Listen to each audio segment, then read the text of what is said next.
Hello everybody, it is Michael from Hallowed Thrills back with another video, and today we finally have our video coming out regarding my hype list for HHN30. So this is going to be my entire hype list for this year's event, including the shows, the scare zones, and the houses.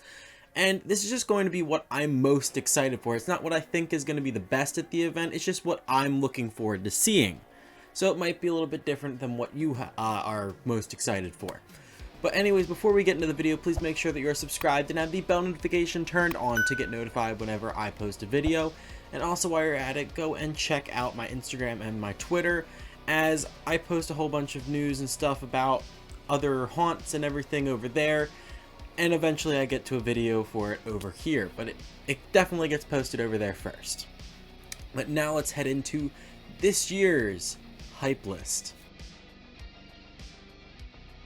So starting off first, we have these shows. There's two shows. We have Halloween Nightmare Fuel and Marathon of Mayhem Carnage Factory. Between the two, Marathon of Mayhem Carnage Factory is definitely the one I'm looking forward to more, and is definitely number one on my hype list for these shows, just because didn't see the Marathon of Mayhem last time we had at the event, and I was really bummed out about not being able to see it. So this is definitely tops my list to try to make an effort to go see it this year.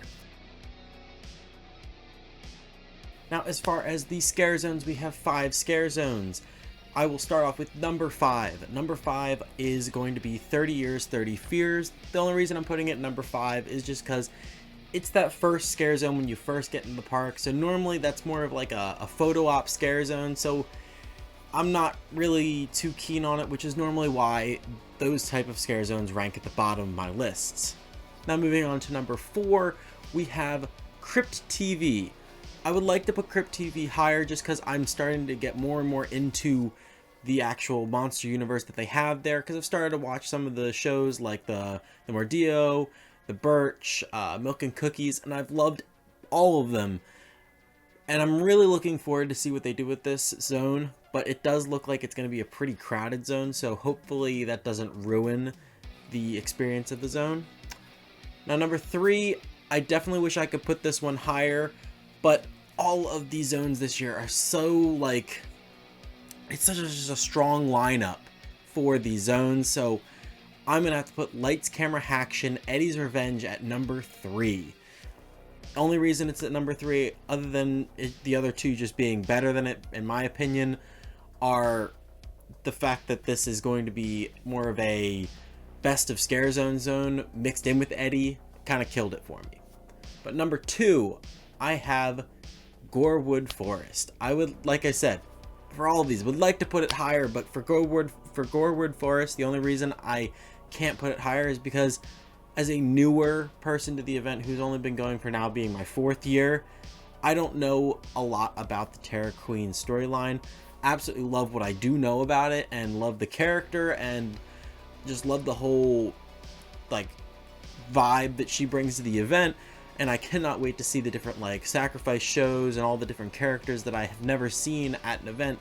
But it just goes slightly lower as I don't know too much about it. Which leaves us with one more left in our scare zones, and that being my number 1 hyped scare zone for this year's event, being Seek and Destroy. Seek and Destroy, if you have seen any of the construction going on in the streets, this scare zone looks extremely detailed, especially for it being in New York. Bring back the good New York scare zones. I am begging you, and this looks like it is going to turn the tide for New York scare zones for the future, because it just looks so cool. And like the whole storyline with the controller, I'm all for it. All for it. Number 1 scare zone on my hype list.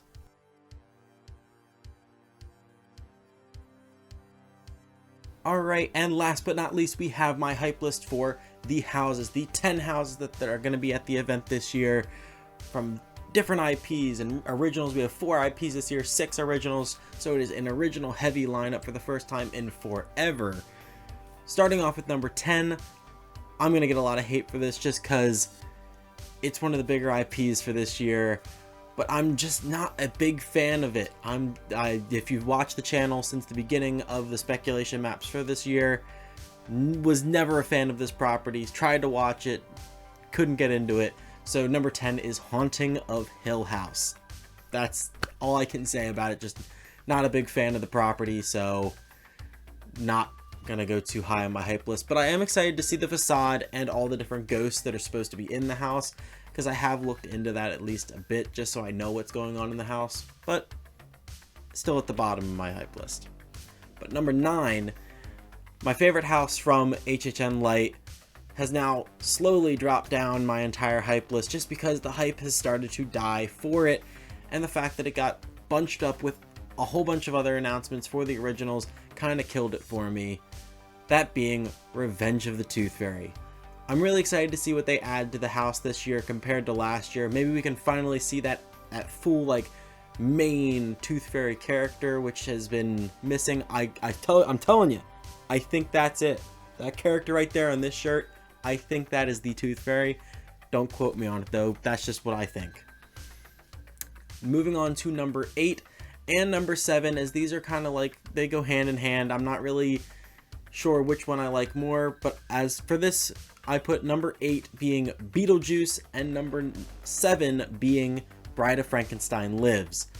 Both of these were really good houses at the HHN Light last year, and the fact that Beetlejuice is coming once again, and we finally get to see more scare actors in there, and hopefully less of the like props of like static people props.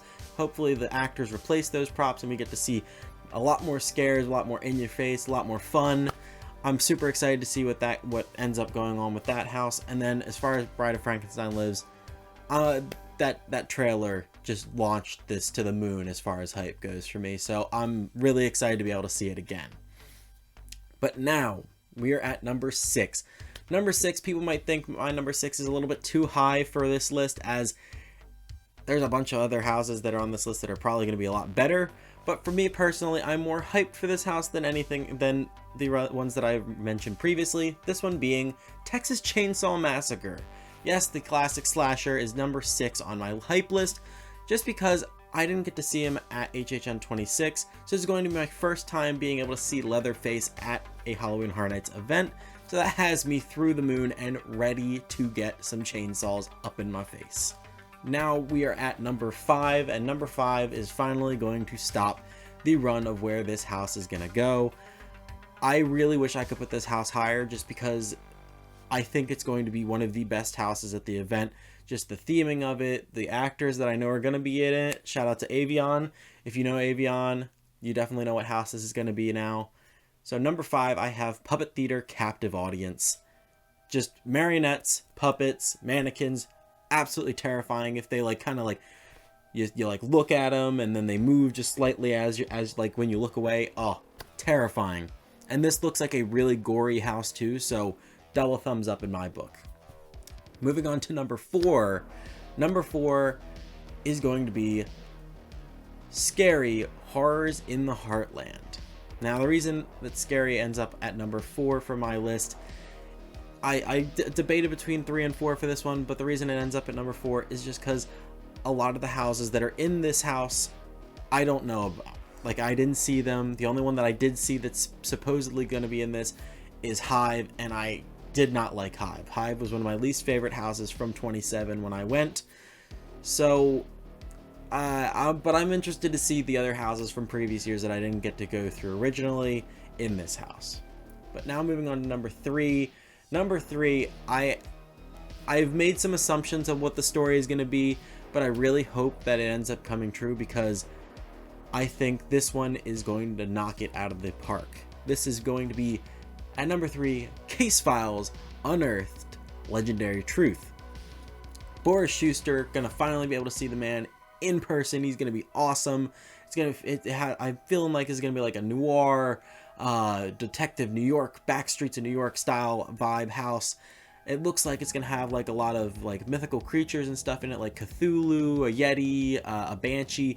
It just looks like it's going to be like a whole case files of all these different kind of mythological creatures, which I really hope that's how it's going to go, because I would love to see Cthulhu in a house, because I absolutely loved the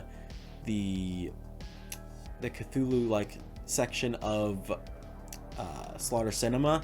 So I'm super excited. Hopefully he Cthulhu shows up in this house. But yes, Case Files Unearthed, number 3. Number 2. These two went back and forth whether I wanted at number 2 or number 1, but I left that off at number 2. HHN Icons Captured. HHN Icons Captured has all the icons in a house for the first time ever, but it just slightly does not live up to the hype as my number 1. This is going to be my first time seeing any of the icons, so it's going to be amazing. But the fact that we don't know much about the story, is it going to be them fighting us? Is it going to be fighting each other? Is it going to be going against fear? We don't know much about the story of this house, which is why I cannot put it at number 1. But speaking about number 1, there's only one house I have not mentioned, and that is by far my favorite and most hyped house heading into the event this year, and that is Wicked Growth, Realm of the Pumpkin. Since this was first put on the speculation map, I looked at it and was like, that's it. That is going to be my baby for this event. The whole story of it that has been released for this house being like the whole traditional Halloween, like spirits and vibes and witches and pumpkins and jack-o'-lanterns and graveyards. Just, this has everything you would want in a traditional, spooky, in-your-face, scary Halloween house, and I am here for it, and I cannot wait to see the Pumpkin Lord with my very eyes, and I cannot wait to be absolutely terrified. If you've seen the facade, if you want to see the facade, go to Buy a Reconstruct on Twitter, because this facade looks amazing, and I cannot wait to get as many pictures of it as I possibly can during the day and at night. Oh, this is going to be my favorite house at the event, no doubt in my mind. But that is going to wrap up our video right here, right now. Thank you for joining me for my hype list for HHN30 for this year. If you did enjoy, please make sure you drop a like and also comment telling me what is your hype list for this year's event. I would love to know. And what did you think about my hype list? What did you agree with? What did you disagree with? What do you think are which one of my takes do you think is just so outlandish that you just can't handle it? I would really like to know. But as always, I'm Michael. This has been Hot Thrills, and I'll see you guys next time.